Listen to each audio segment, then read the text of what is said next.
বাংলাদেশের সিনিয়র জাতীয় দল বারবার আশা দেয়, কিন্তু শেষটা হয় হতাশা।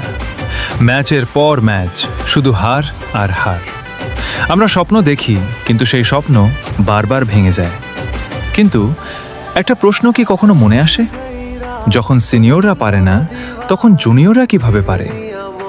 গতকাল বাংলাদেশ অনূর্ধ্ব-20 দল দেখিয়ে দিল লড়াই কি কি জিনিস।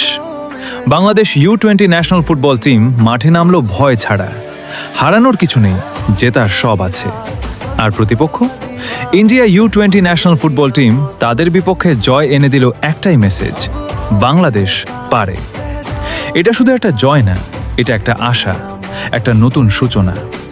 হয়তো আজকের এই অনূর্ধ্ব-20 দলই আগামী দিনের জাতীয় দলকে বদলে দেবে। তাই হতাশ হইও না, কারণ বাংলাদেশের ফুটবল এখনো বেঁচে আছে, নতুনদের স্বপ্নে, নতুনদের লড়াইয়ে।